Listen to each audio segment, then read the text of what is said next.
My name is Bill Whiting, class of 71. So I'm younger than some and older than some here. I'm kind of in the middle. A couple of announcements first before we begin honoring those who are here to be inducted. If you plan to attend the homecoming football game, if you could raise your hand, Eric Jacobson has wristbands. So if you plan to attend the game, Eric's over there in the green shirt. Make sure you get a wristband now or before you leave. Pardon? John, you can play, yes. We'll renew your eligibility.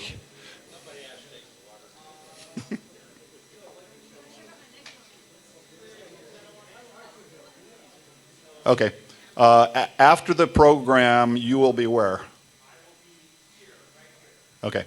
So if you're going to the game, please get a wristband before you leave after the program. The Eagle Rock Alumni Association has asked me to read an announcement here. The association invites you to join them in giving to the George Myrick Memorial Scholarship Fund. George graduated winter of '64. He was 4 years in football and track, and then he joined the Navy, and regrettably was killed in action in Vietnam in 1968. If you're interested in making a contribution to the Eagle Rock Scholarship Fund in George's memory, it's tax deductible. Can be given to Mary at the sign-in table, or is Mary in here now? Right here, if you're interested in information on that, or making a donation tonight, or we have an address that you could send that to.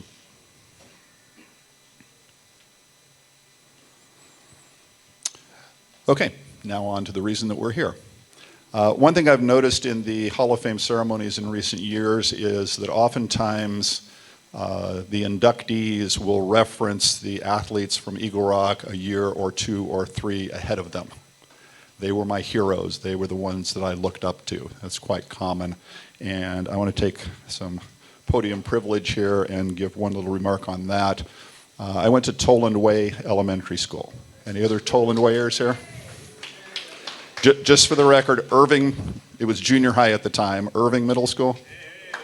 Okay. Well, I was a scrawny little kid at Toland Way Elementary School.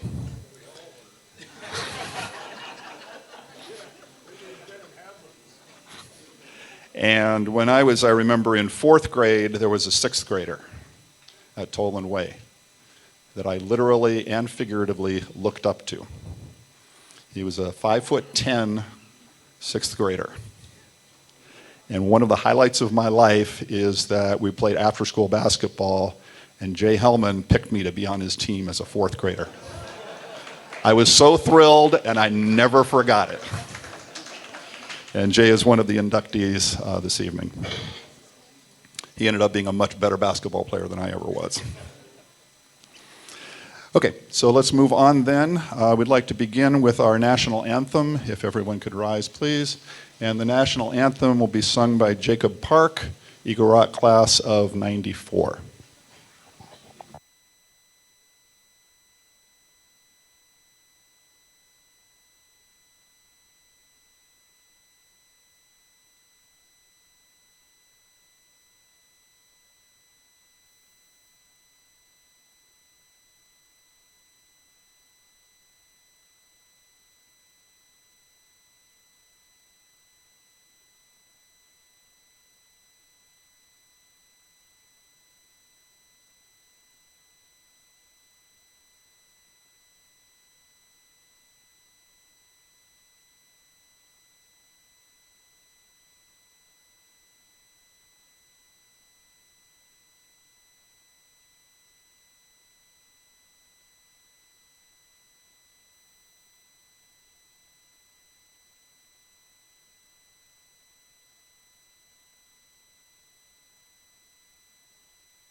I should have I should have said play, not sing.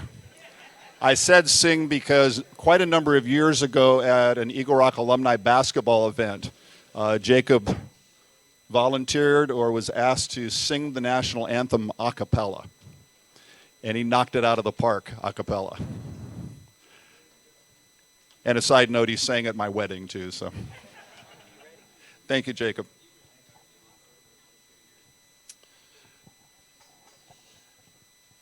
Okay, I'd like now to introduce for welcome remarks on behalf of Eagle Rock High School, the principal of Eagle Rock, Mylene Cape.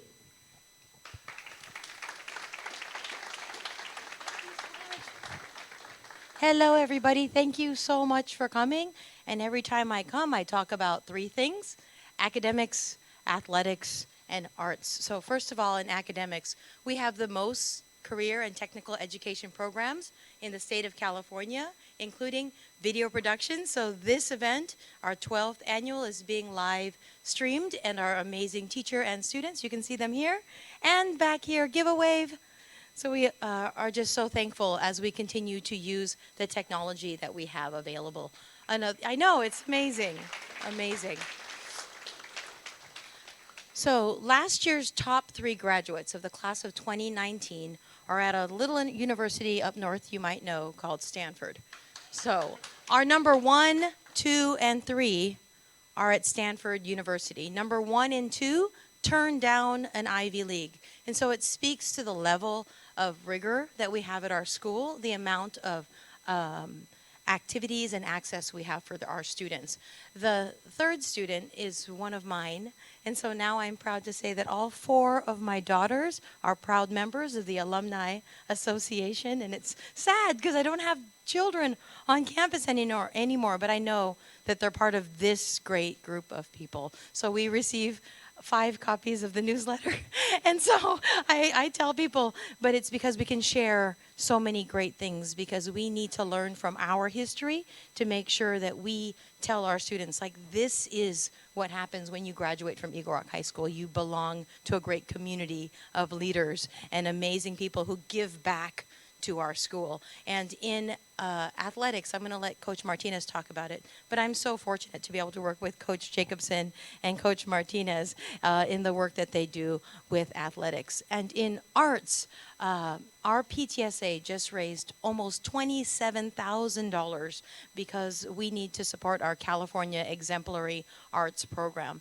As an international baccalaureate world school, I'm a found and firm believer that arts and foreign language and PE are not electives. They're not extra classes. Art is as important as English, PE, and physical education, because the athletes here had a firm rooting in athletic development and physical education. We have great PE teachers at our school. Also, another alumni is part of our staff.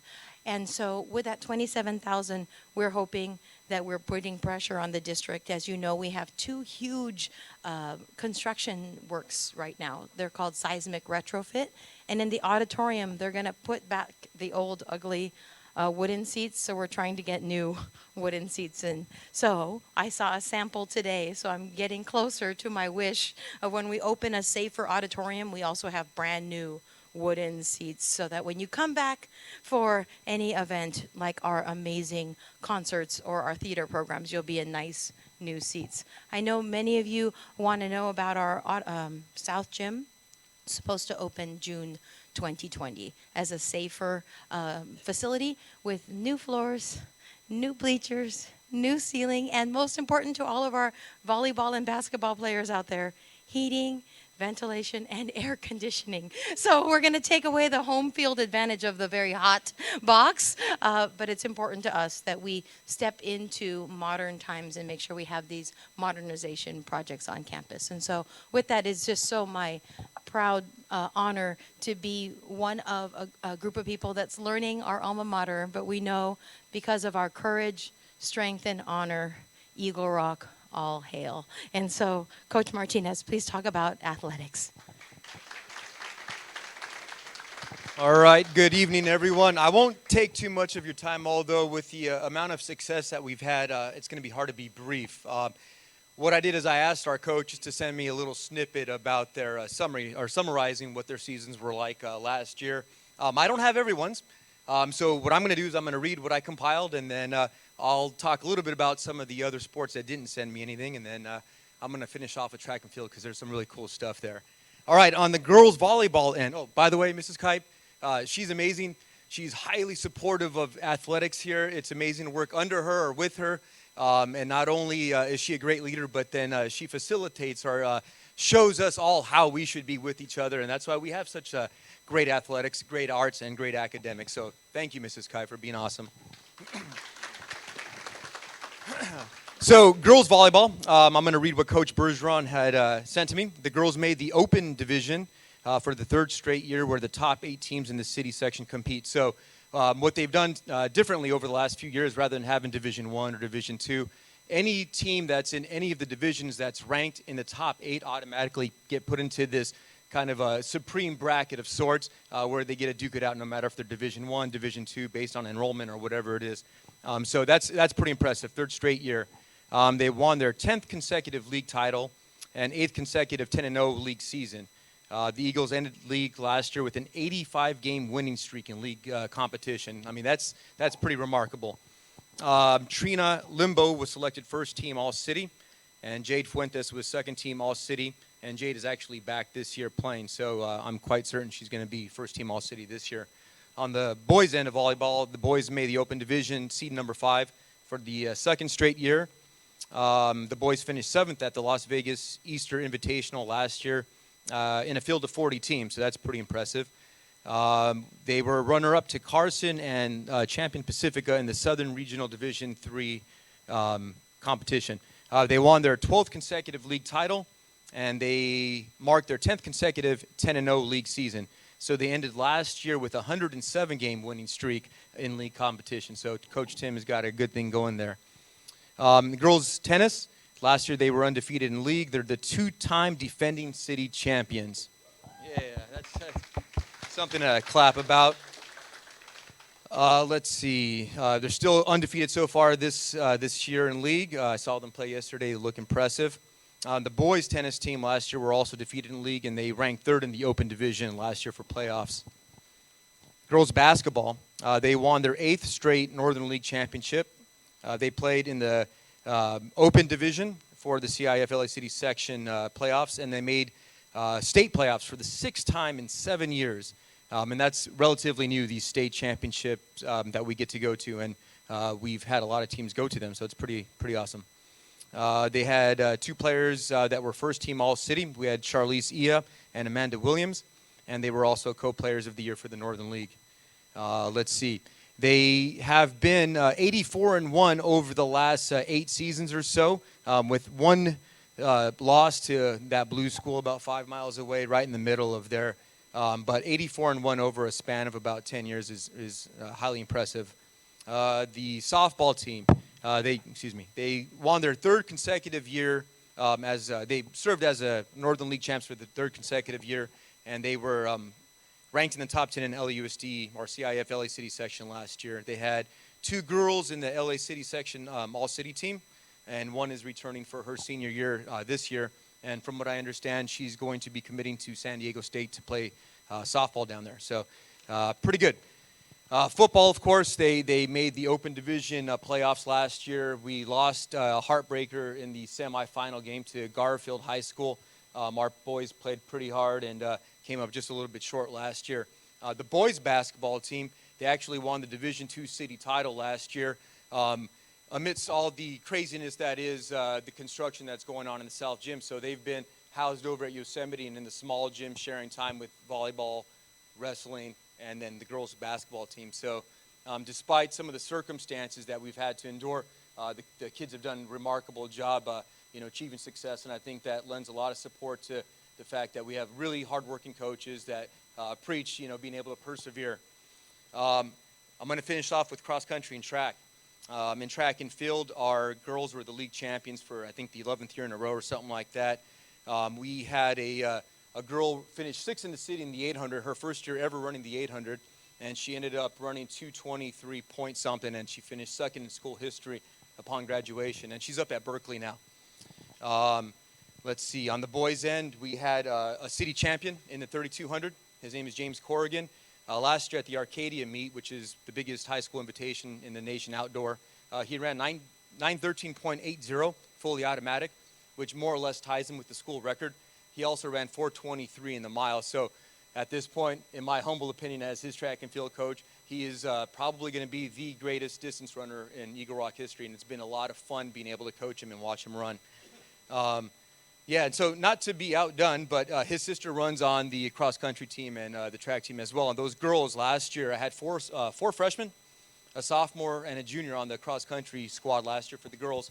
And out of nowhere, we were able to go and secure the Division II title. So that makes it, we have five sophomores now, a junior and a senior that are going to be defending their city title at the LA City Championships in November.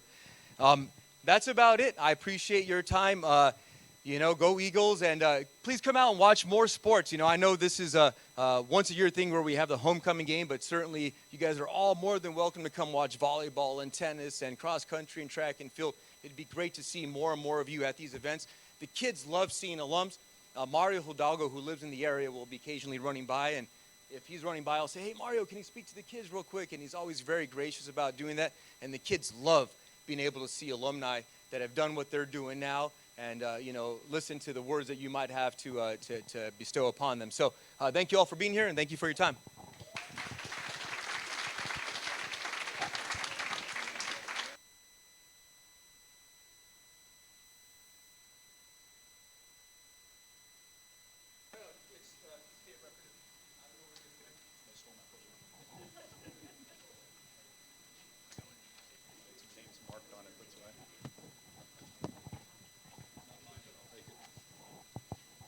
Thank you, Richard.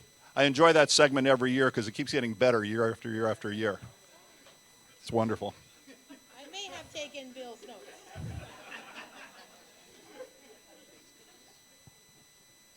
Oh, here they are. The 5 inductees today join a current 38 members of the Eagle Rock Hall of Fame, all very distinguished, and so the 5 being inducted will be in very good company to be joined by more in the future. I think I have a fairly accurate record here. I think there are 5 current Hall of Fame members here, and if I happen to miss anybody, certainly raise your hand and say you missed me. Former inductees, the first class from 2008, Dean Balzarette. Stand up, please.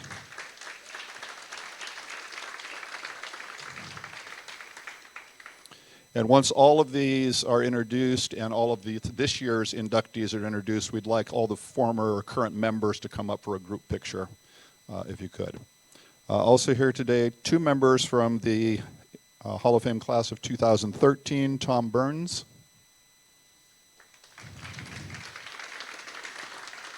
And Bob Jones.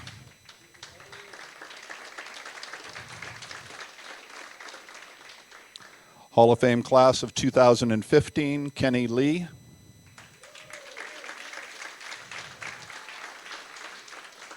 And the 2017 class, Eric Jacobson.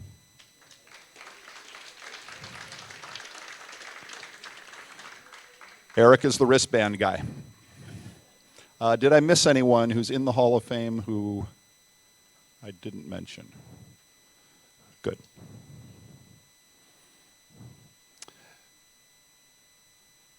Pardon? Oh, yeah. Tim Park here, who's been my partner in crime in trying to fill the big shoes of Gail Fullerton, who started the Hall of Fame, and you'll hear more about him and from him later, so I don't want to steal anything here. So a lot of the program is due to Tim's efforts. It was one of those 80-20 splits. He did 80% of it, and I proofread things. So Tim has put together a short video here, highlights of the inductees.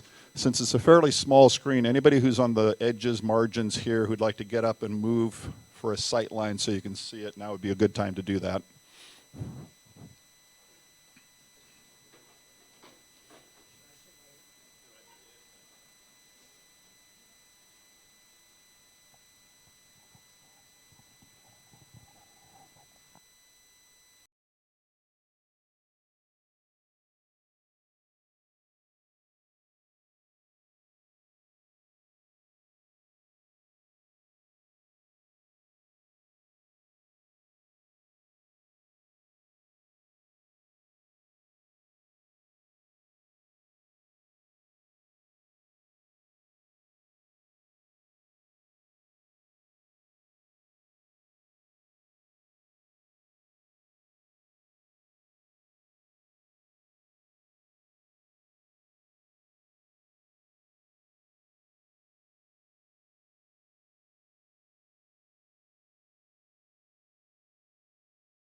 Okay, Tim, it's yours.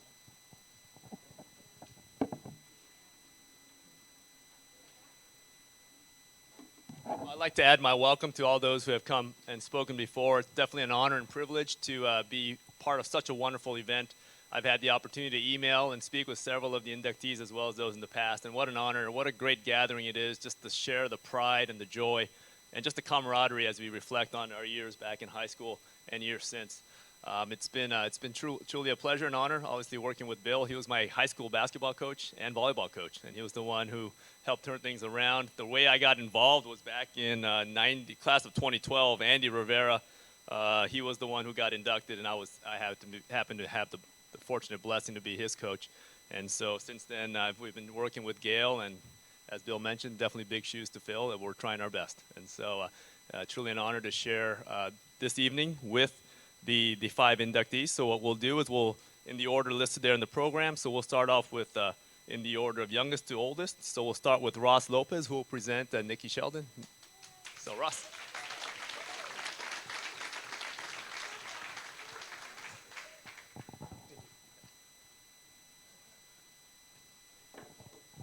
Thank you. My name is Ross Lopez, alumni, class of 1993. And I have the pleasure of talking to you about Nicole Sheldon, who used to go by Walsh. Nicole and I have known each other since the 7th grade, and she was just a marvelous person to be around. She was in honor classes from 7th grade on. She was in drill team for her first couple of years. Then she did cheerleading for 3 years and song for her last year. She did basketball. She did all kinds of sports. But her main sport was gymnastics. She started gymnastics at the age of 5. That was her cute picture there. And she continued to do gymnastics in private and clubs and in high school. She taught at the YMCA, and she helped out kids learn the sport. When she started working, became a student here for Eagle Rock, she wanted to get involved in gymnastics, so she was the manager for the gymnastics team. And after a couple of years, she joined, and at the 9th grade, she joined, and from 9th forward, she was a team captain. She helped the girls' gymnastics lead in different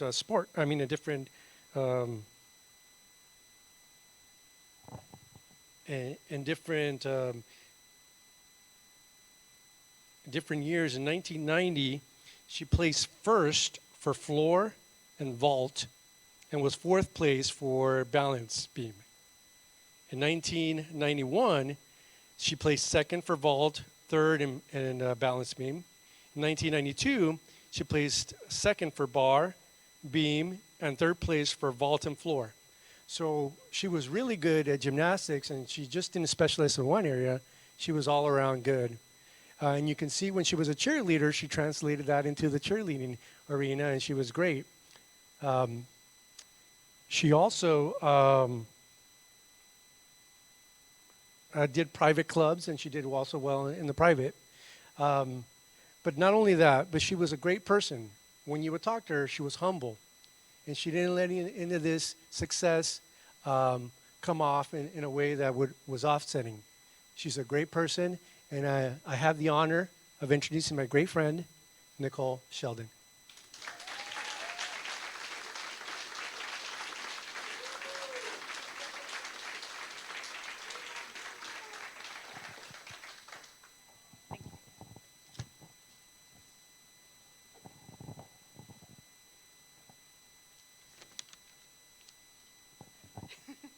Good afternoon.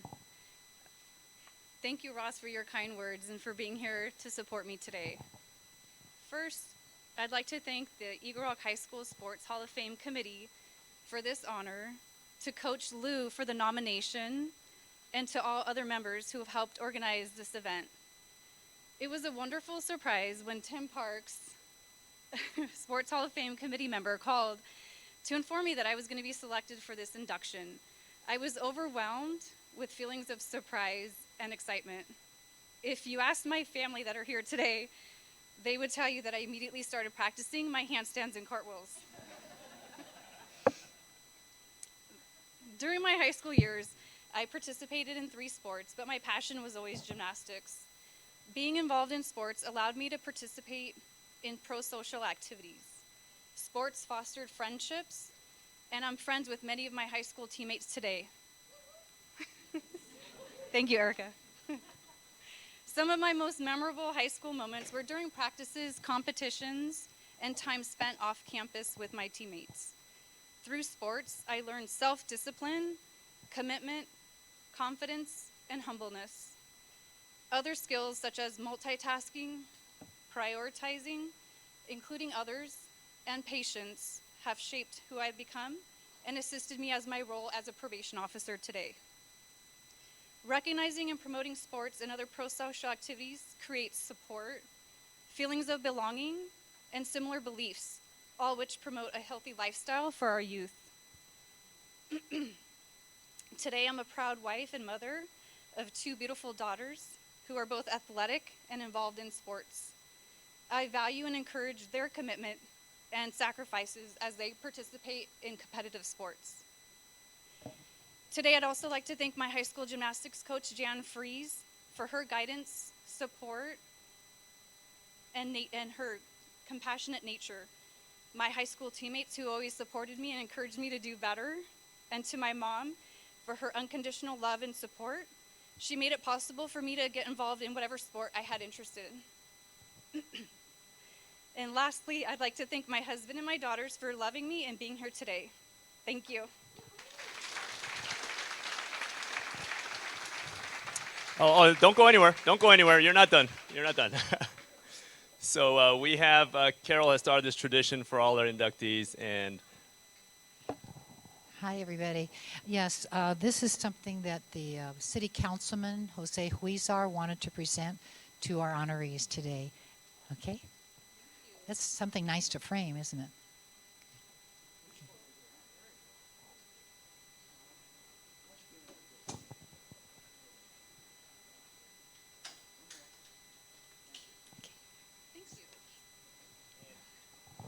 And we have one more little gift for our inductees, and so a little description. So we have a little shadow box, a picture from back in high school, a classic Letterman Eagle Rock letter, and a little nameplate. So congratulations, well deserved.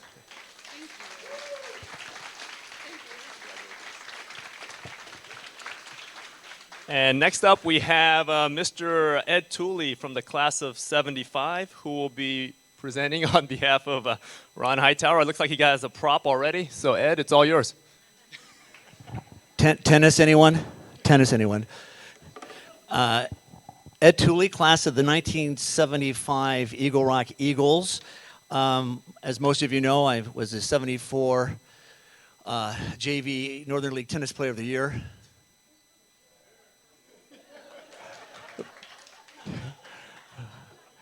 I had to throw that in. Caltech just did an estimation that with all my athletic achievements and abilities that I should be expected to be inducted in 2025. And so I'm looking forward to that. Ron Hightower. Okay, let's talk about Ron. If you go on the internet, you could find a lot of stuff on the internet. Okay, and some things you wish you didn't find. All right, now here it goes. Okay, I'm going to do this in 3 sets. And a lot of you, is it still 2 out of 3 tennis players high school? Okay, 2 out of 3. So I'm going to be doing kind of a little tennis matchup here. And first of all, Ron Hightower, I don't know if you realize how fortunate we Eagles are. Ron lived in Silver Lake. So that means he was going to be going to Marshall. And his brother, who is an elite tennis player, who is here today, he said he's actually beat Ron more than Ron's beat him. And so let's not talk about that. So as you know, how many of you worked at the tennis center on Eagle Rock Boulevard? You remember that? Ron's dad and family built one on Eagle Rock Boulevard. And that gave Ron the ability to come here to Eagle Rock. Is that cool or what? Any applause for that? Come on, a guy's in the hall. Gee, okay, but We are blessed. We are so thankful, and I feel bad for the barristers, but not that much. Okay, so let's go to the first set. So what happened when Ron came here to be an Eagle? I feel bad if you were in the Northern League and a varsity tennis player during the 74, 75, 76 seasons, because listen to this. He was the MVP of the varsity tennis team in 74, 75, 76. Okay, that's pretty good. And then he was voted All Northern League in 74, 75, and 76. Not only was he voted All Northern League, Ron was voted League MVP 74, 75, and 76. I know how that feels in 74, as you know. Voted all city in 74, 75, and 76. Then, as you know, the ultimate honor as a high school athlete is Ron was voted a Prep All-American in 1976. Yes. We had one in 75, Tom Maddox, and I do this to that.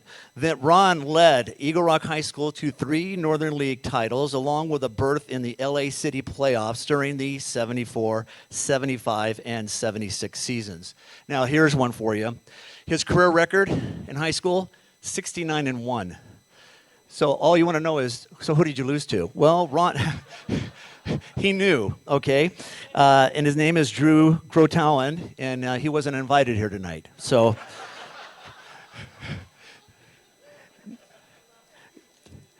but Ron, am I right? You actually beat him more after beat him two times more. So, second set, I'm going to go to the old backhand. Ron went on to play tennis at the University of Arkansas. Ron continued his remarkable tennis journey at Arkansas, where he became the all-time winningest player in the history of the University of Arkansas. What division are they in? What league are they in? SEC, yes. Very good. Here, in 1980, Ron was ranked the 5th best player in Division I of the NCAA. Because of Ron's amazing talent and record at the University of Arkansas, Ron was voted the first All-American tennis player in the history of the University of Arkansas. That's some pretty tall corn, as we say in Kentucky. Then in 2006, Ron was inducted into the University of Arkansas's Sports Hall of Fame, secondary only to Eagle Rock High School Hall of Fame. Third set, Ron's amazing talents, ladies and gentlemen, rocketed him into the professional tennis rank. In the ATP World Singles rankings, Ron would reach the 97th best player in the world. At that time, number 1, his name is Bjorn Borg. He played a little tennis. Ron won a singles title in Kyoto, Japan. He also won a total of 11 titles in his career. After his professional career, Ron would become the head coach at the University of Arkansas between the years of 1984 and 87. Ron also was selected to coach the United States Junior Davis Cup team. He also became a tennis director at the University of Riviera, the Riviera Country Club. That's a university that I will never belong to. And Ron was also blessed to coach numerous national champions and ATP WTA professionals. And he was talking to me about when he was being recruited to Arkansas, that a gentleman by the name of Larry, what's the guy who played Billie Jean King? Bobby Riggs, Larry Riggs, we recruited him. I just wanted to, I'm a teacher, so I wanted to see if you guys remember that. Good for you. Match point, ladies and gentlemen, match point, all of that, after all of that, what Ron Hightower has accomplished on the tennis court is more than impressive. The most impressive attribute about Ron is that after all his successes, his accomplishments, and notoriety, Ron could have become an arrogant, self-absorbed, brash athlete that comes at times with players of this stature. What is so refreshing about Ron Hightower is that he is a good-natured guy that is a joy to be with. His ability to play and compete on the tennis court was certainly beyond us. We had never seen anybody like this before. But he was certainly with us as a classmate, as a teammate, and most importantly, as a friend. Ladies and gentlemen, here tonight, it is my honor to introduce one of the select few, the 2019 inductees into the Eagle Rock Hall of Fame, the one and only Ron Hightower.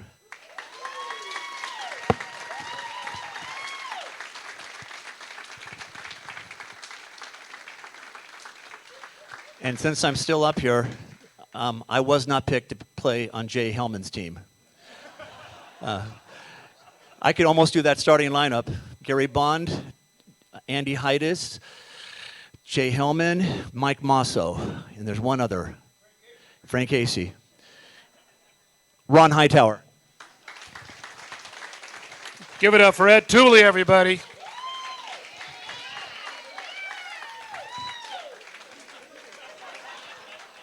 Northern. Put the racket.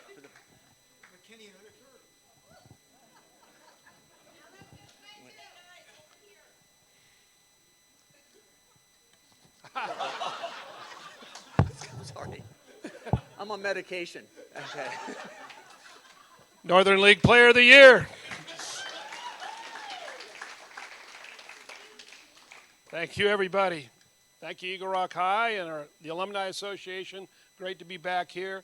A special thanks to Tim Park and Bill Whiting. Thank you guys so much. Hope you can hear me back there. Am I okay? All right, good. Giant thanks again. Ed Tooley, you're amazing. 31 years at my daughter's high school, LA Baptist, thank you. Recently retired. Thank you so much. Give him a hand, everybody.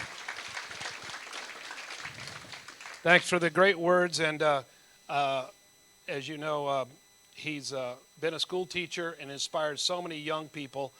He's revered back at the school. Also, a very close friend of ours, along with our other friends here today, is from that school, Marie Becknell also. She has been so inspired, of course, by a lot of the teachers that are at your school. She is now teaching French at that high school. There, it's called Heritage Christian now. They're in North Hills. Thank you for coming out. Thank you. Ed, you just got more passion than any teacher I've ever seen. I'm going to keep talking about you tonight, okay? Because you're my Hall of Fame teacher, you're my Hall of Fame friend, and a Hall of Fame person. Give it up one more time for Ed Tooley.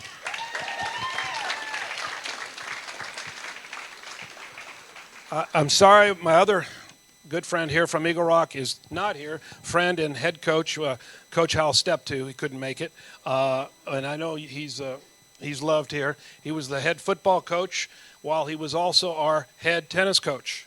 And Coach Stepto, many you may not know, played in the NFL, and I believe, Kenny, wide receiver for the 49ers. And you would never know that. You would never know that. You walk by him. He was a man of dignity and principle, and he taught me the first thing about being on a team. And as you know, tennis players, it's an individual sport. You play against someone like boxing, one-on-one. It's a tough game. So the first thing he taught me was to be a team player. He needed me to stay at school till 3 o'clock, till all the other players finished practicing. Then, so that was the first thing I learned. He didn't want to have a superstar on the team, and I learned that about being on a team. So I was just like everybody else, and we got along great. I want to mention, every time my university would come out to the West Coast, who was in the stands at UCLA? Coach Hal Stepto. Every year. Darn near beat UCLA the one time. But he missed the SC match my senior year. We did get USC, so sorry, USC friends. They didn't recruit me, so but we did get them. I've got a lot of thank yous here. The best memory I have being on a team, and the first time the bus would travel down Eagle Rock Boulevard, we would pass, as Ed mentioned, my dad's tennis center was on Eagle Rock Boulevard, across from Vans Tennis Shoes. And we would stop the bus, and everybody would yell, "Hey, Ray," out the bus. And Dad would come out and give it the victory sign. And it was a very, very special moment. I drove my family and friends by today, and we took a victory lap for my dad. So that was really special. I want to also mention my family is here. Of course, it's already been mentioned. My brother, who thinks he's beaten me more times than I've beaten him, is here. Love you, bro. A brother rivalry is the best ever, okay? You never let me tell Dad that I did beat you, though, okay? I want you to remember that, okay? And that inspired me, though, to win so much, okay? So I want to thank you for being my rival and kicking my butt, okay? And he had the jump on me. He had me by a few years, so he was very good. You've always been there for me. Thanks, bro. Also want to mention my mother's here. My mother's just something else. She met my dad at Lockheed Aircraft, building the P-38s in World War II. Dad went on to fight in the service and made it home. And Mom, go ahead. You can stand up, Mom. Go. Class of 42 at Garfield, right? So she made my clothes. She took me to lessons. She took me to tennis tournaments. She was always there for me. So thanks, Mom, for being here. The little book, the book you used to read me about the little engine that could, it rings in my ears, and we talked about that today. And I think I could.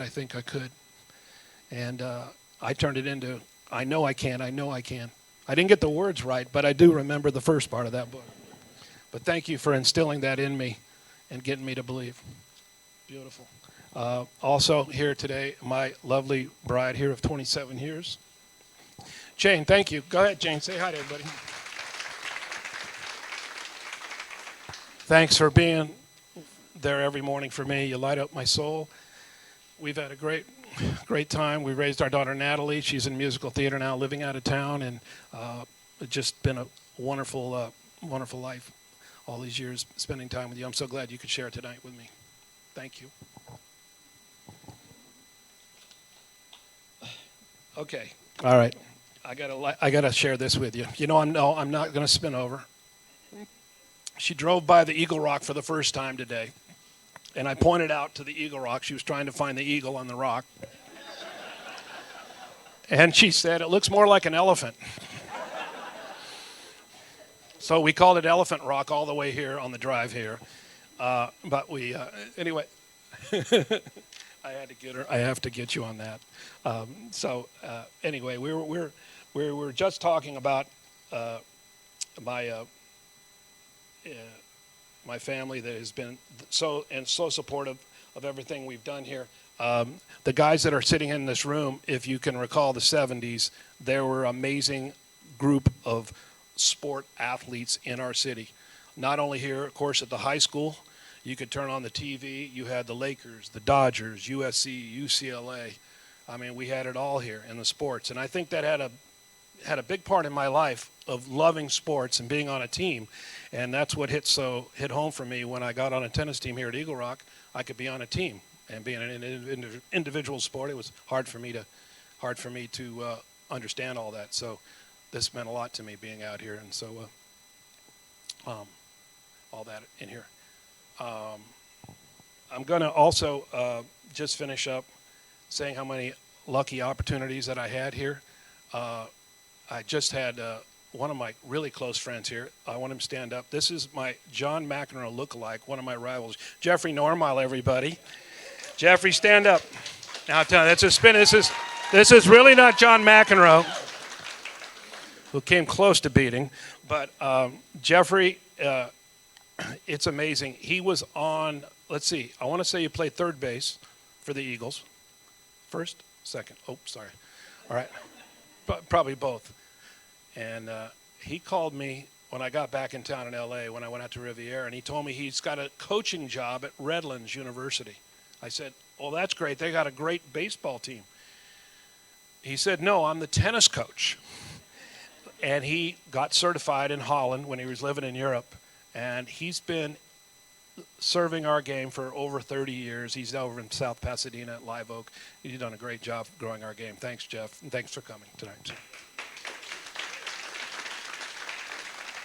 Well, just want to go ahead and thanks you, everybody here, for this incredible honor. And thanks for inducting me here tonight. Thank you, Tim.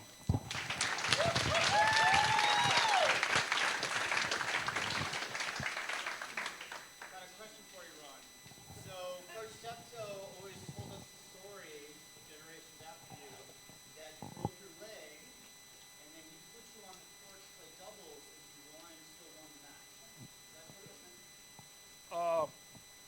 maybe I broke the foot. Yeah, no, not quite the leg. Yeah, but yeah, right on the basketball court.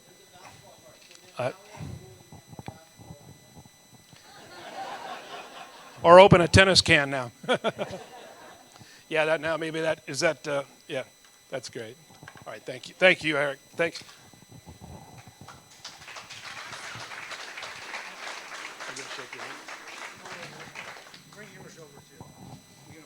Uh-oh.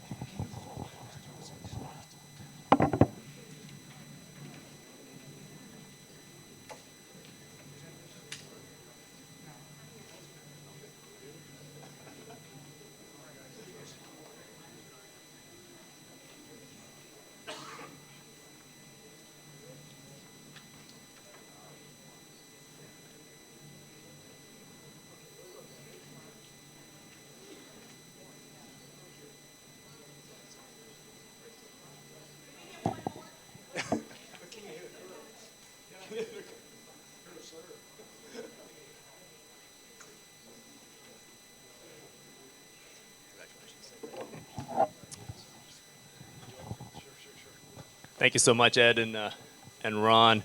Up next, we have Drew Hydas, who will be presenting for Mr. Jay Hellman. Mr. Hydas.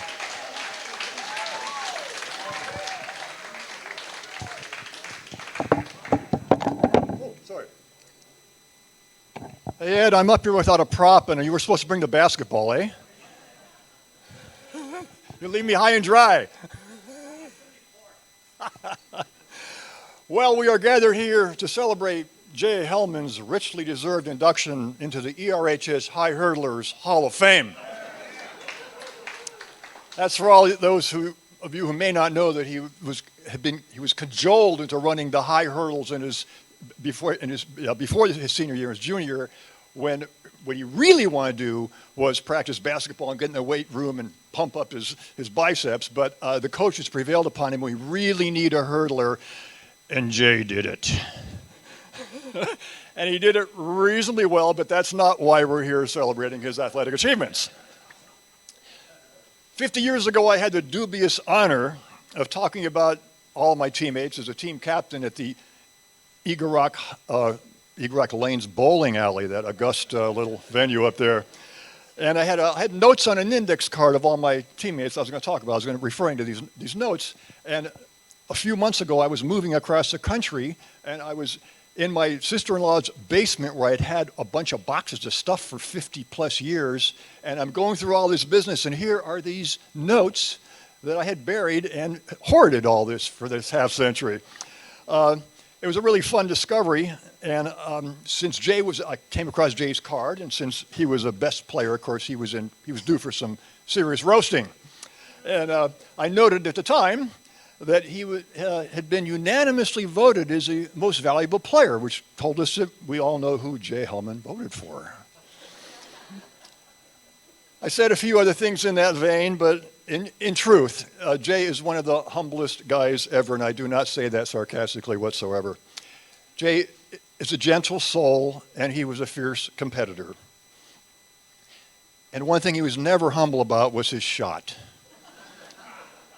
He went after that shot, baby, and you know, there's no shame in that when you can do it, and Jay Hellman could shoot the basketball like few other people on this planet. It was a thing of beauty.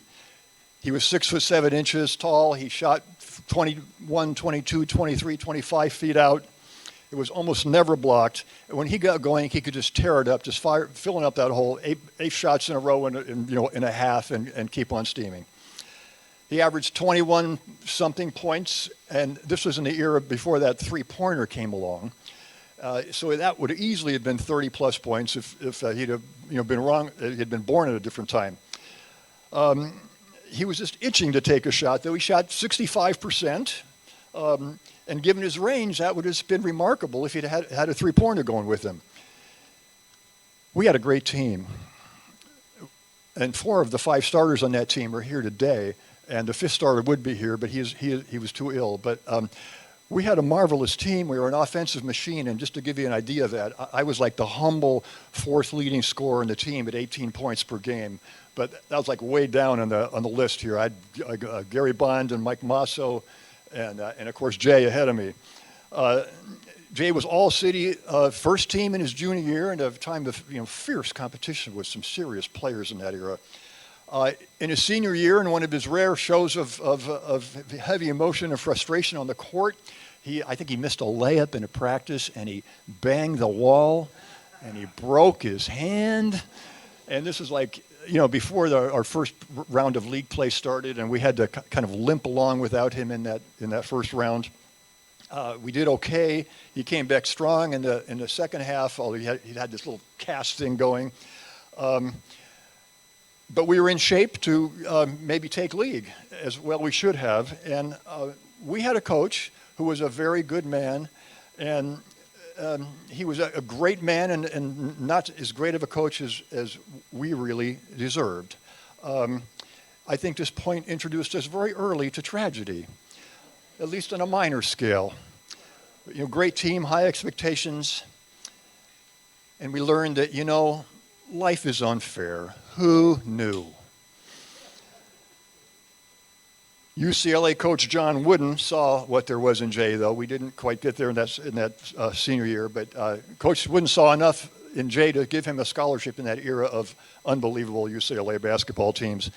Jay played his freshman year. He redshirted then his sophomore year, and then in the next year, here came that Bill Walton and Keith Wilkes crew, and in the midst of that, 7 consecutive national championships, and Jay figured he would probably be better off somewhere else if he wanted to play a lot.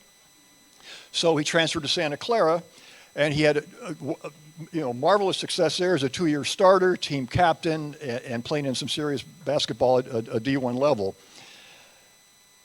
Above all, I've had the privilege and perspective of being able to see and be in relationship with Jay, my BFF, for over 55 years now.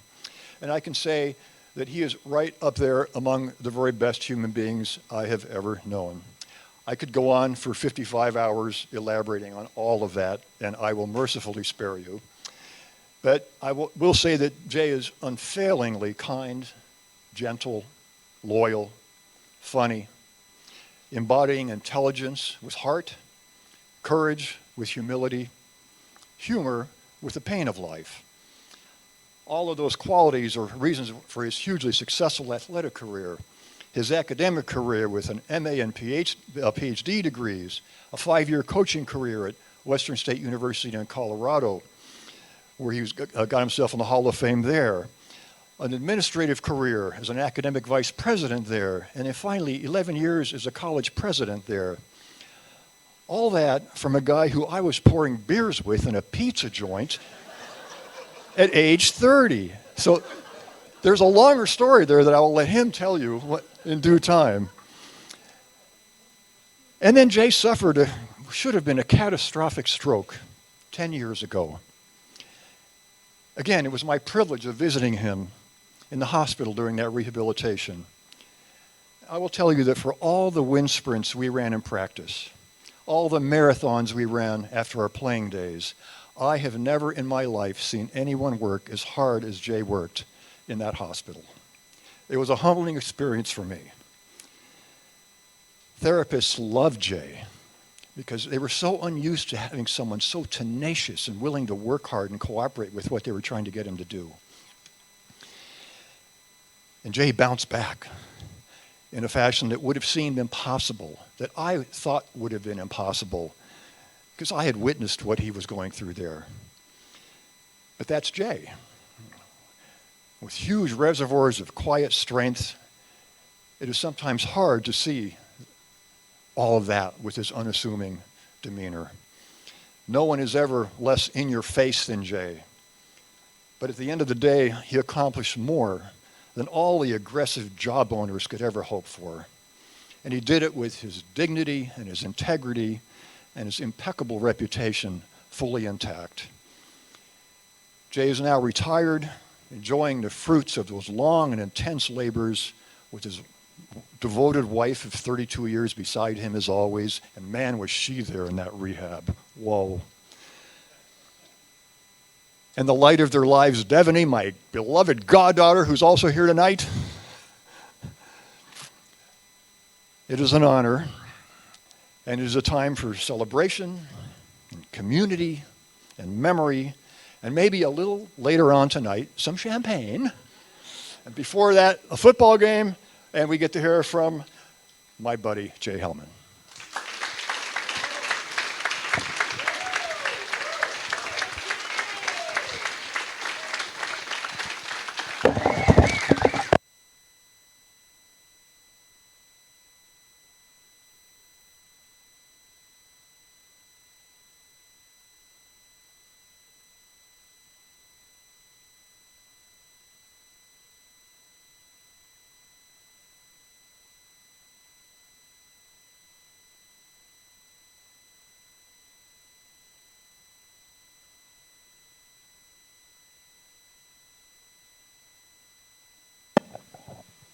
Well, if nothing else, I should get into the Hall of Fame for a friendship like that.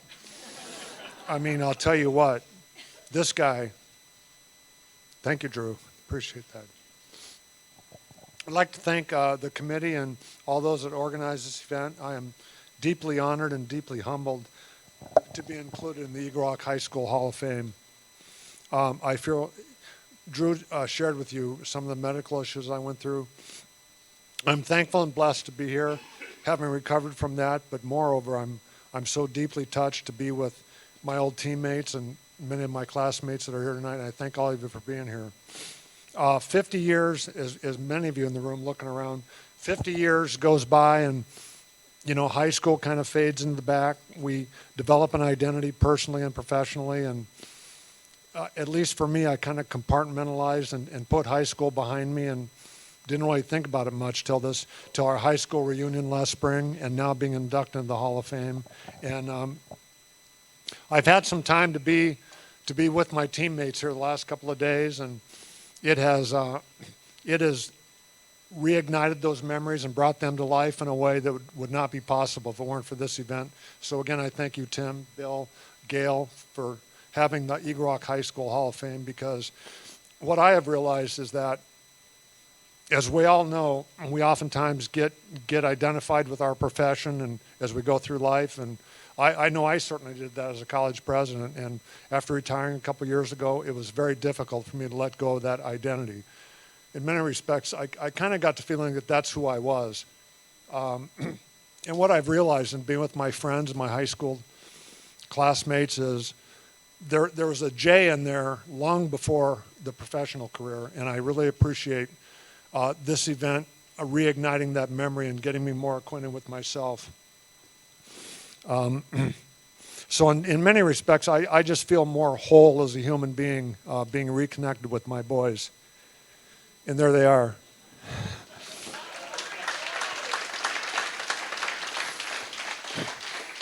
Former NBA basketball coach Phil Jackson once said, "There's a lot more to life than basketball, and there's a lot more to basketball too." Well, talking to Gary Bond last night, my teammate, who also was drafted by the Detroit Tigers. Gary, raise your hand. Gary was a pitcher who was drafted by the Detroit Tigers shortly after he got out of Eagle Rock High School. Remarkable baseball player, great basketball player. And Gary and I were talking last night at dinner, and I said to Gary, I said, "Can you imagine how many hours we spent in those gyms?" So from that standpoint, the first part of what Jackson said was true. There's more to life than basketball, but we apparently didn't get that at that point, because basketball is kind of what we did. And Ron, I want to acknowledge Coach Steptoe as well. Having Coach Steptoe open the gym every Saturday and allow us to play, I mean, we were in there virtually all day, every Saturday, playing ball with a lot of the guys that came over from Pasadena. But as Jackson said, so there's more to life than basketball, and there's more to basketball too. And I think that's been borne out in being with these guys at our reunion, and certainly at this smaller reunion for this Hall of Fame. There was a lot more to basketball, a lot more going on in that gym than us shooting hoops. there was a brotherhood that was formed and a real loving relationship. I told my wife Dawn today that there's no love in a friendship like the friendship you have with your teammates from high school. And I love you guys. Thanks. So I mentioned Coach Steptoe, but I'd like to acknowledge all the Eagle Rock High School staff then and now who make these opportunities possible to compete in high school athletics and all kinds of activities. It's a real act of public service. And it really warmed my heart. I've lost the principal. Where is she? Mrs. Is she gone? What's her Mike? Kuipen? She's in the game? Okay, well, please pass along to her that I publicly thank her for being such a great, I know a little bit about educational leadership, and I think Eagle Rock is in great hands with this principal and the AD, and I really appreciate them and what they're doing for Eagle Rock High School. So, once again, thank you, and as my final comment, as a former public educator, I'd like to take an opportunity to promote public education because it's one of the things that's pretty much, more increasingly it's under attack in our culture, and I think it's a real shame and a tragedy. I think our teachers, our high school administrators, our coaches, they ought to be our heroes and not people that are disparaged because they get summers off and because they live off public tax dollars. I mean, that's our investment into our future, and we need these programs. We need our public schools to be strong, and so I encourage all of you, when ballot initiatives come up, when private fundraising opportunities come up, please support public education. Look what it's done for all of us. Many thanks.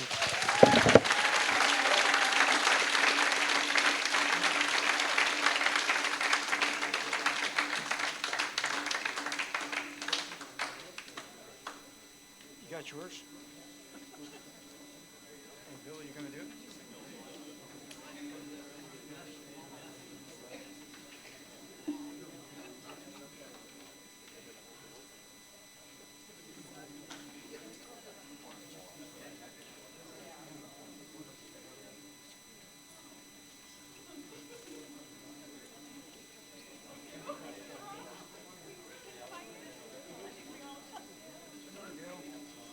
Move it closer, guys. Goal line defense.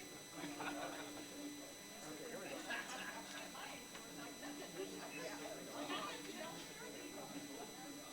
Again, please. And one last one.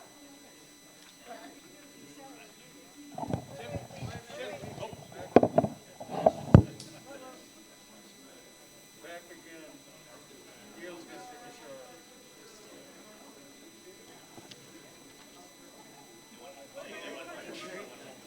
Gail wants to get a shot. Gail's getting a picture. Gail's a real paparazzi.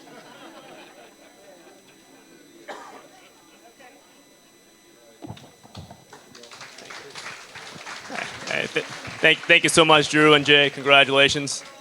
And next we have Mr. Fullerton, who's going to present for Mr. Zeller. So, Gail.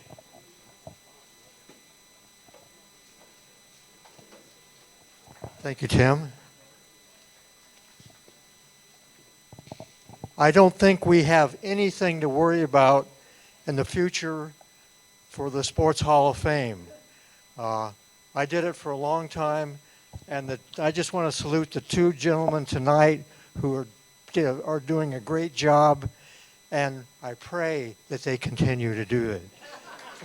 So, all right.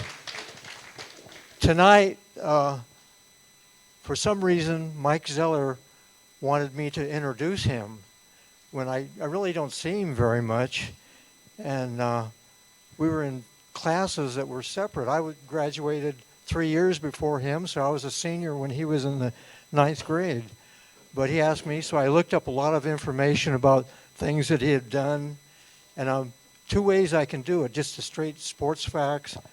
So I'm going to give you the straight sports facts, and then I'm going to tell you the real things that happened. Okay? And I don't want you to believe everything I say, but when he gets up here and talks about me, it's total fiction. All right? Eagle Rock, ninth grade. He played for a B football team. It was a championship, but he didn't play very much and he didn't do things. So he came over to track, and that's where he found a sport that he really had a talent for. But later, football took over. In the ninth grade at Eagle Rock, in 1962, he threw further than any other ninth grader with a 10-pound shot put at 48-2, and he was undefeated in the Northern League, and he took 10th in LA City. Later in the shot put, in 1965, he threw 54-3 and was the sixth best shot putter in the history of the school, and he's still in the top 10 as far as in history. And in the Northern League, he won 3 medals, and again in the city, he was in the top 10. But it's football where he really participated in high school. He was a 3-year varsity letterman. He played offense and defense. He was all Northern League his junior and senior year, but his senior year, 1965, he really took off where he made all city. And he's one of only 10 people in the history of Eagle Rock, 90 years, that an offensive lineman that made all city. And we recognized those a couple years ago here. So he's really an amazing offensive lineman here. And his high point was in 1965, he played in the Shrine All-Star football game, which was the best from Northern California, the best of Southern California. And his brother and I went out there and watched him practice like that, and that was the high point of his career. After that, he went to Glendale Junior College, played 2 years, one of the top linemen in the junior college ranks. He was actively recruited by Oregon, Colorado State, and Brigham Young University. Now, maybe he'll tell you why he went to Brigham Young. A good Catholic boy going to Brigham Young? I don't know. Well, maybe he'll tell you the real reason.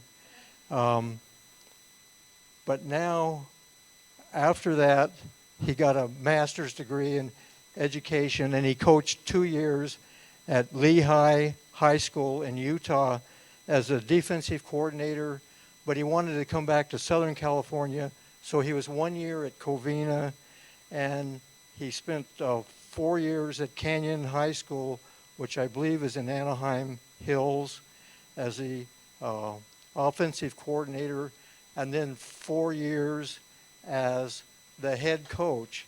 And there he won numerous league titles, and even is in the playoffs in what he described to me as the playoffs, and then the semifinals, and then finally in the finals.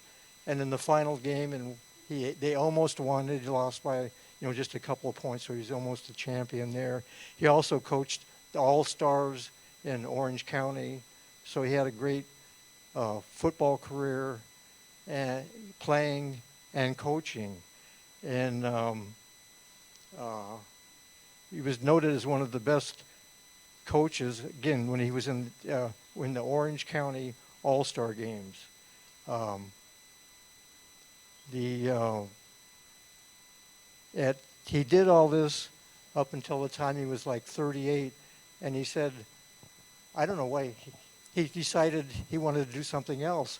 So he got in financial services and had a very successful career for the last 35 years. Now what happened, that's just the facts. Now we get down to the interesting things. We'll see. How did he get in 1962? He came over to the shot put ring, and I was the captain of the B team, top shot putter. And this poor kid coming over kind of blubbery, weak, and so I took him under my arm. I got him on a weight program to build up his strength and his confidence because he'd been beat down on in the first part of the ninth grade. And I brought him along. Well, first meet, I finished first, he finished second. Well, that's the last time I finished first the whole year. He went ahead of me. He got strong. He got confidence. And again, as I said before, he was undefeated in the league. So he really came around, which transferred over to football because he was really good. And I mentioned all of the facts that he did there. But the question you may ask is how did he get to Brigham Young University? Well, the coach at Brigham Young, I can get the whole facts here. The coach at Brigham Young was some guy named Lavelle Edwards, who was a head coach there for like 25 years, won the national championship in 1984. Then he was the offensive coach. He came down there to Mike's house. And again, Mike was recruited by the other schools, but Brigham Young really wanted him mainly for one reason. The coach ate some of his mother's chocolate chip cookies. He came there and had them, and they said the provision was, you come, we'll give you a good scholarship to Brigham Young as long as you bring those chocolate chip cookies that Mono makes every year. And that's a true story. I mean, some of the facts are a little bit fishy, but that's how he got to Brigham Young. The other thing was Mike is such a nice, gentle, intelligent, teamwork person who follows directions very well. So he did everything I told him to do. You wonder, I think the people on the other side of the line were kind of gentle with him, and they didn't push him around too much, so it made him look better. But there was one guy that went to Arizona State. Does anybody ever heard of Curly Culp? A nose guard that later played in the NFL. That I looked it up, and I knew this guy. I saw him play once. He pushed sinners all over the place, so they they had to put a guard on him and a sinner, and he could still handle them like that. Well, even Curly Culp liked Mike, and so Curly would always take the sinner and the other guard and let Mike alone.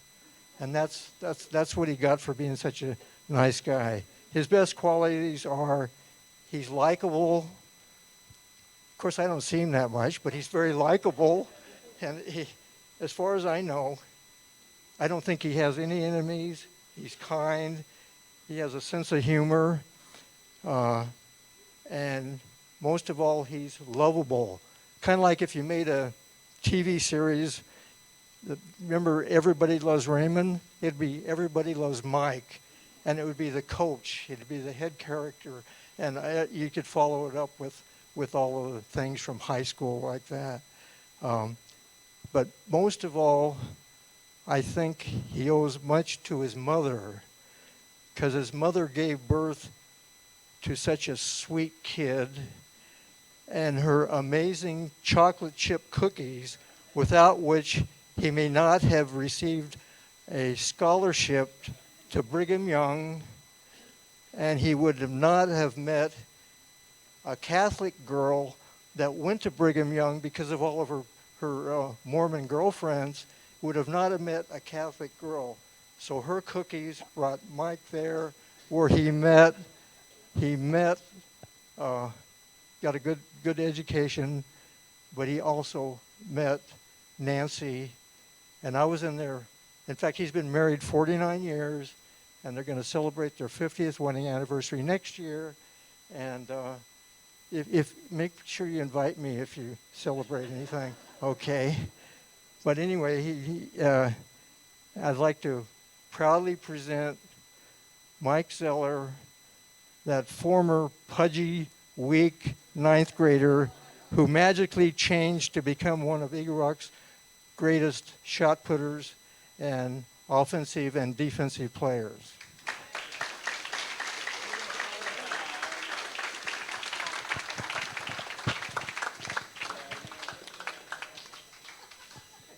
All right, so yeah, there's a lot of clarification that has to go on now. There's a lot. Yeah, throw this out, Well, thank you. This is just a really wonderful event. I've come to a couple before. It's just a great honor to be with all the other great athletes here and humbled by some of their accomplishments are spectacular. Really thrilled to have some of my friends and teammates here. That's very special. Just the noise of the crowd here of talking. It's just like a family reunion and a class reunion. It's just fantastic. Nancy and I did meet at BYU, right? And the reason I went to BYU, I hadn't planned on going there, but they guaranteed my graduation, whether I got hurt or not. The other guys wouldn't. I said, well, I'm going there. And I had no idea. I went on a trip. I just wanted to go on a free trip. That's why I went. And so I went, and they go, hey, well, we'll offer you a free. I go, well, yeah, you could cut me anytime. No, we'll guarantee you your graduation. I go, put that on the letter of intent, and I'm going. And guess what? I was up at BYU, right, and played there. Had a great, we just had a big reunion up there when we beat SC. Yeah. A lot of UCLA fans here, I guess. So I met my wife up there, right? Two Catholics meeting at BYU.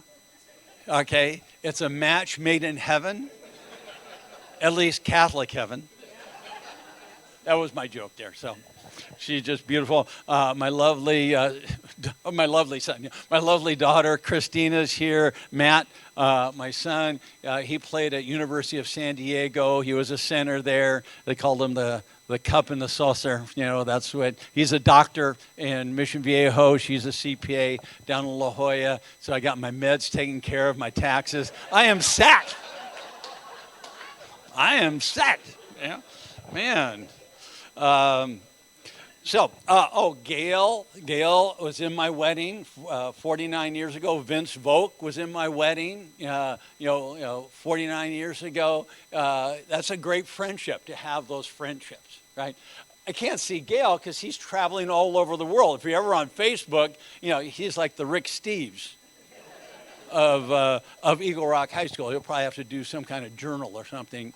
But he likes to go to old folks' home and show it, so that gives him something to do. Had to get back to you a little bit, buddy. All right. Yeah, it makes you feel young. Yeah, so when you're around 90-year-olds, you feel real young, don't you, Don? Joe Kelly, Gentleman Joe, what a great coach. High integrity, just someone that you would admire, right? And he always used to break his clipboards on the sideline, right? And have you ever tried to break a clipboard? It's impossible. So we used to think he'd saw a little thing, so he'd hit it. When he'd get mad, he'd hit his leg, and it would shatter. We're going, how do you do it? We're back in the locker room trying to hit it. We can't break a thing. So very principled, just a great coach, right? And then Chuck Williams, he was the fundamentalist. Just think, back in those days, two coaches for the varsity. Now what? When I was coaching, I had 14. It's just crazy. But what a great lesson we learned in those days. So it was just wonderful. Coach Oden, he was our track coach. Yeah, great coach, Mr. Clean. See, I'm talking to the right group. You all remember that, right? Look, by the way, those young people who've never seen Coach Oden, just get a Mr. Clean jar. looks just like him. Bald head, big, strong, right? The coach that inspired me the most was our B football coach, Coach Matheson. How many remember Coach Matheson, right? Coach Matheson, right? Did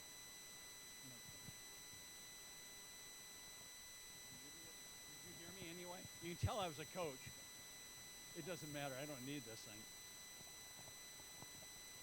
All right. Oh, my gosh. Don't want to blow anyone's ears out. All right. So Coach Matheson, I was on the B team, and I was horrible.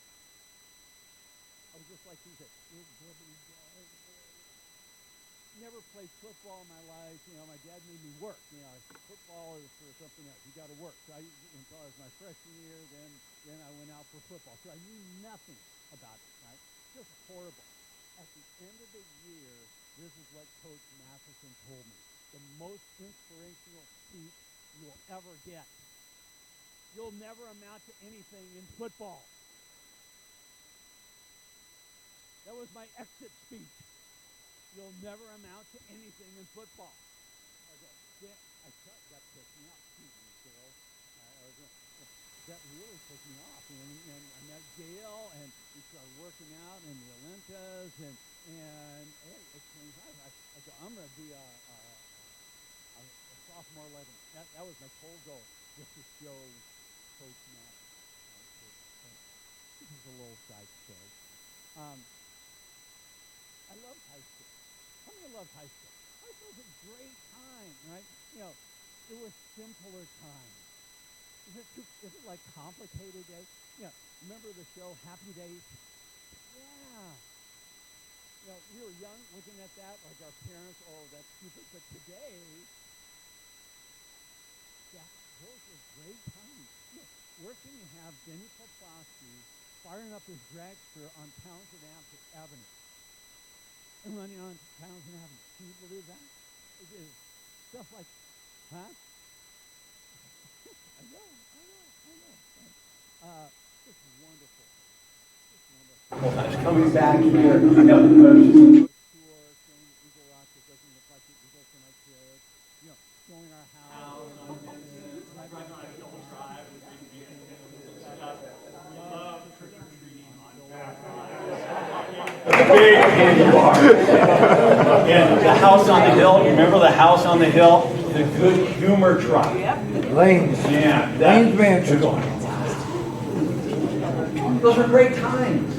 Great times, right? It's just a special time being here. It's such an honor to be with some great athletes, right? You know, far better than me. But it's just great to be here in this element, and what a tradition Eagle Rock High School has. And one of my goals today was to meet Tom Burns. Tom Burns. Right there. My Goal and mission was to meet Tom Burns. Because when I was coaching at Canyon High School, and we made the playoffs, and on Sunday, after the last game, they'd have the football pairings. You had to go down to Cerritos, right? And he was the commissioner of Southern Section. I didn't know he was from Eagle Rock. He always gave me the #1 seed to go against. Man, maybe you can pull, maybe give me a third or fourth seed. You know that 2 undefeated teams, but we beat them both. Didn't they?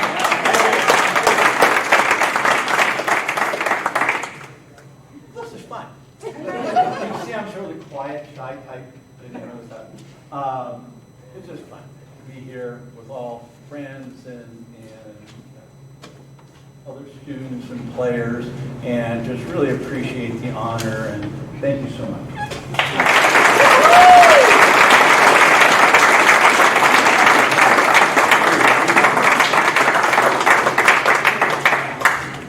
Nancy, come up here. Come on. I want my wife.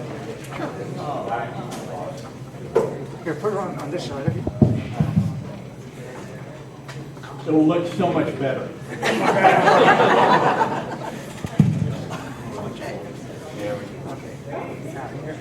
Reach over. We're gonna grab this with one hand, you're going to move this over here. Okay. Now, you guys take one big step this way. There you go. Sorry, Gail. Mic test. Mic test. Okay, one more. Okay. Gail's turn.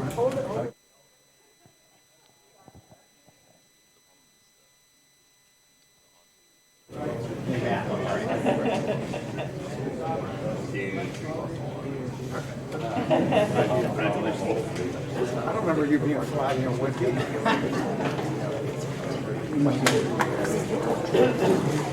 Okay, thank you so much. Congratulations. I know we're running a little press on time. We're trying to Speed it up a little bit. We have one more. Last but certainly not least, and I believe Sharon will be speaking and introducing Gail Fullerton. So Sharon.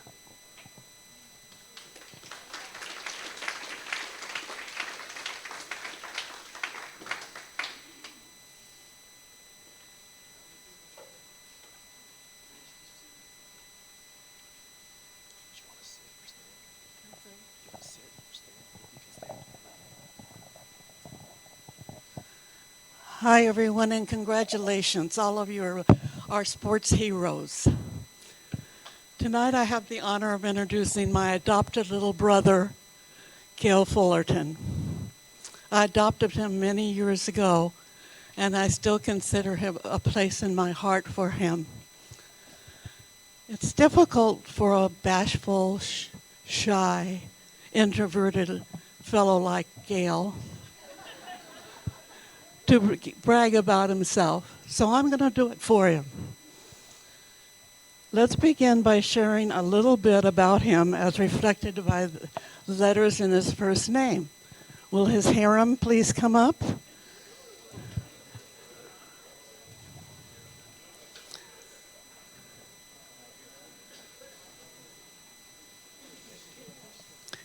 G, as in Gale,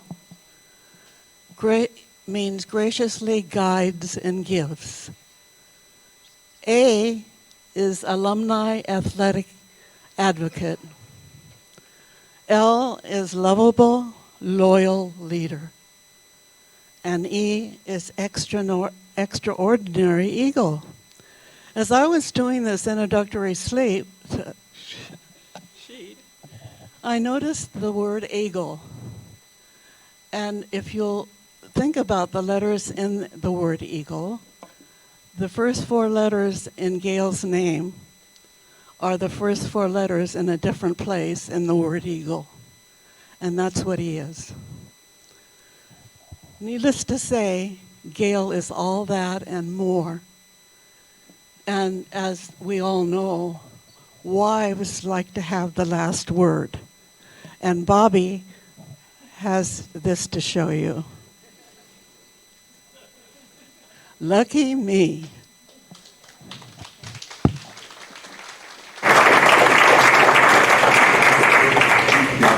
Let me share a little bit of history with you. You know how excellent Mike was. He was one of Gale's coachees. In 1962, he graduated, Mr. Gale. And in 1963, he missed Eagle Rock so much that he volunteered to coach shot putting. And Mike is one of the top shot putters, and Gale's knowledgeable guidance resulted in 2 record holders and 7 out of the 10 shot putters in school history at that time. 2 of these alums, Dave Brown, summer '68, was inducted into the Sports Hall of Fame in 2008, and Mike Zeller in summer '65. In 2008, I was the editor of the Eagle Scream. And lucky for me, Gale was the sports editor. And I got the idea of Eagle Rock has such wonderful sports heroes that we want to remember in our hearts forever. And so I wanted to start the Sports Hall of Fame. And who else? I thought, who can really successfully carry this to its heights? And that was Gail. And I thought I might have to get down on my hands and knees and beg. But I didn't have to, because as always, Gail was right there to help.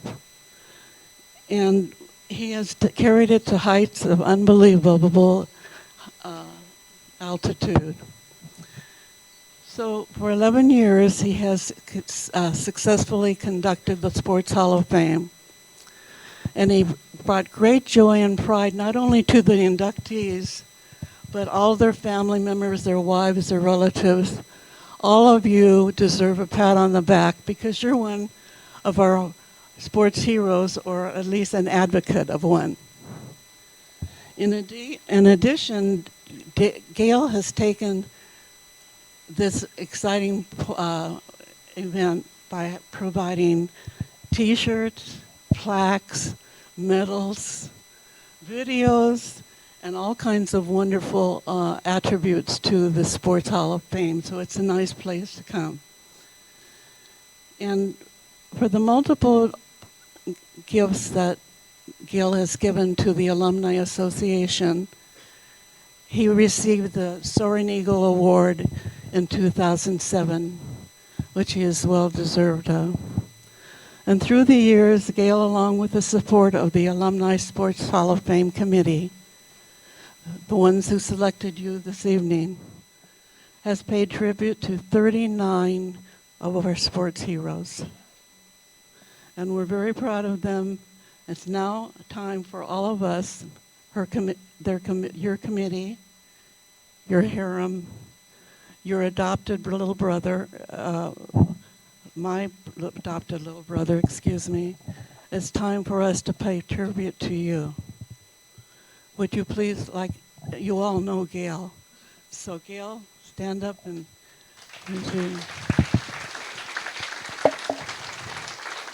before I leave, I want to say one thing. His wife said, "Lucky me," and for the Alumni Association that has given him, he has helped us so many ways. And so I'd like to end it by saying, lucky us.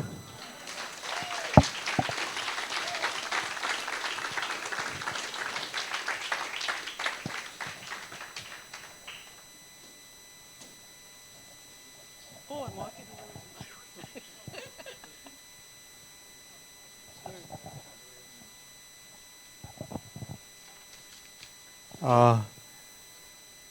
When I told my friends in Northern California that I was going to be inducted into the Sports Hall of Fame, they laughed because I was the smallest guy at the gym, even though I could lift more than any of the other ones. But I explained about the reason why. But I go back to the original why we have it. It started when Eagle Rock here won the city championship in 2005. I wrote an article for the Eagle Scream about that. And when I was sitting at a Soaring Eagles ceremony, and I made a special trip to come down here to honor a man that I'd never met before, but one of the greatest runners in the history of Eagle Rock, and that's Dean Balzarette. Dean, you want to stand up? Right there. I watched him as a, see, I'm old, Dean's older. I'm 75, he has to be 80 because he's 5 years ahead of me. But I came down because I wanted to see him get the Soaring Eagles Award and to meet him. But when I was sitting there, I was sitting next to a guy named Larry Augustine, who was on the 1956 football team. And he said, "You wrote a nice article, but I didn't like it." Why? I said, "Oh, in the article you said that this was the first year that Eagle Rock played in the LA Coliseum since the great 1957 team," which was true. He says, "You never mentioned the 56 team. What are you going to do for us?" So I took that back to the Alumni Association and says, oh, maybe at the next homecoming, we can honor the 56 team, which we did. And then the 57 team says, what about us? So then the 57 team, and then Sharon came to me, as she mentioned, and said, what can we want to continue doing something, at homecoming. We don't want to revert back to just having a lunch. And so she mentioned about having the Sports Hall of Fame. She got the idea from when she went to one over at Hollywood High School. And so in the spring of 2008, that's what she did. And we started out, I would say, in the Stone Age of starting. It had never been done before. And I think with the transition to younger, more energetic, smarter, brighter people, you can see they've done a great job. And again, I said it before, I hope they continue to do that. But it's not what I've done for the Sports Hall of Fame. It's what many other people have done. Sharon for coming up with the idea, Carol Varner for getting the special things and all the other things she's done. She makes special trips down to City Hall to make sure we get that. And she also takes care of the food, other things. Mary DiNardo, she's provided housing when Bobby and I have come down here. She takes care of all the registration, the numbers and everything like that, and helps on the food. Rosemary Reeder, who is not here tonight, but she is a source of all the information. You call her and you say, I want to find Mr. Johnson somewhere. I heard a rumor he lives in Arkansas. There's some people here from Arkansas. Well, they heard that he lives in Arkansas, close to Little Rock. Well, she can find those people, and plus you call her if you had a question or you're going to do something. She gives the feedback if it's good or not. Diana Ebersbacher, we were to a spot where the Alumni Association may have folded because we couldn't get anyone to do the newsletter. You know, that nice green newsletter that you get if you're a member of the Alumni Association. So again, if you're not a member of Alumni Association, we have some people from the Mafia that I hired in the back. You have to show that you're a member to get out of the building. And at the school, Eric Jacobson has been a savior for doing things, calling Eric for information of what to do and planning, and some of the past vice principals, Akeda and Derek Steinnorth. Derek just went to another school, and Co is retired now. But the things that they did at the school to help us, the selection committee, all the people that served on it, Tim Parks and Bill Whiting, who set up the more computerized system like that, rather than people writing in and doing that. So people, if you know someone you think should be invited, go to the web page, the alumni web page, go up to the Sports Hall of Fame, and then they have a thing where you can nominate someone. Because when I graduated in '62, the only thing I knew about sports were the people before me, and then the ones when I moved up to Northern California in '69. So I didn't know anything. I thought all the good athletes were before 1970. Well, I mean, the greatest ones were from the 60s, but and 50s. But no, there are many great people, just wonderful. And of the attendees, again, Dean Balzarette is why this started, because I would not have attended his ceremony down there talking to Larry Augustine. And there are other people close to me. My poor wife, Bobby, I calculated it. She's traveled over 16,000 500 miles in the car going down and up scenic Highway 5 through the valley, and she suffered that. I was going to thank my brother for attending and that, but unfortunately, he called me at 1 o'clock. I hate to announce this, but he was in an auto accident in Arizona coming here, so he couldn't make it, or he would have loved to be here. I thank my cousin Jerry Mill and his wife Mary for attending. Jerry's known me since I was born. Am I nicer now than when I was a little kid? Yes. Okay, okay. That's probably true. And I'm awful grateful to the many athletes that have been at Eagle Rock, because it makes it easy. I said, well, we start at the top in 2008, then we work down, and then pretty soon it's going to be hard to find somebody. They keep getting better. Great athletes continue to be recognized every year, and every one of them has been very deserving. And I thank my parents for moving in 1947 to Hepner Avenue in Eagle Rock from Franklin Territory, or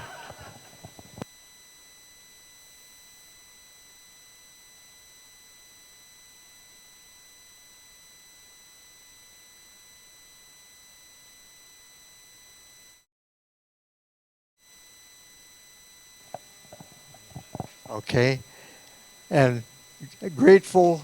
I am most grateful for being alive, because in 1958 I was diagnosed with type 1 diabetes, and they say you're not going to live very long, you're going to lose your feet, you're going to do this and that, and I had a good doctor who said just do the right thing and you'll live a long time. So I took that advice. I am very lucky for every year I have, and I am very lucky, very, very lucky and fortunate that I grew up in Eagle Rock and went to Eagle Rock High School. And thank you very much for attending tonight. I really appreciate it.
Really quickly have all the new inductees and all the current members of the Hall of Fame come up front for a quick picture.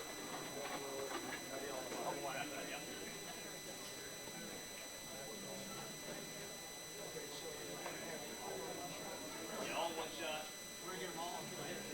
I need 4 chairs.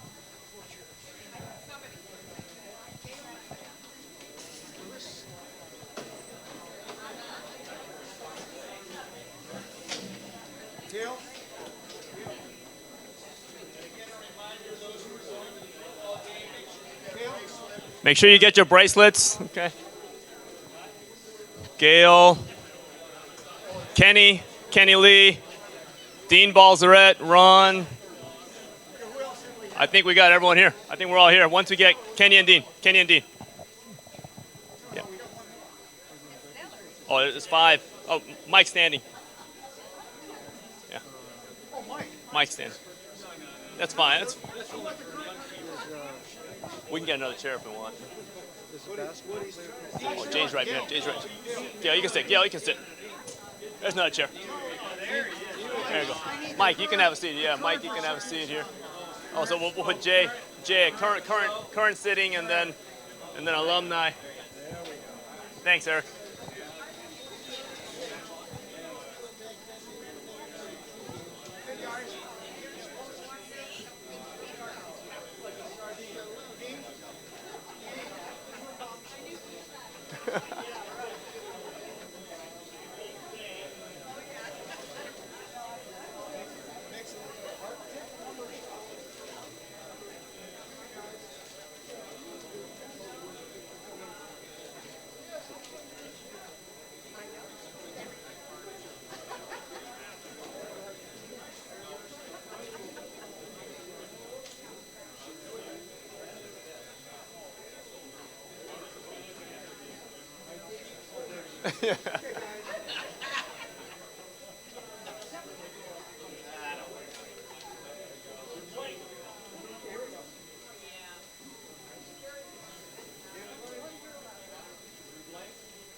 Okay, one more, Hank. All right.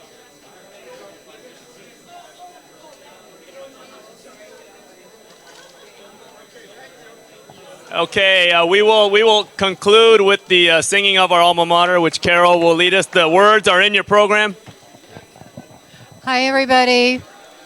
We have, excuse me.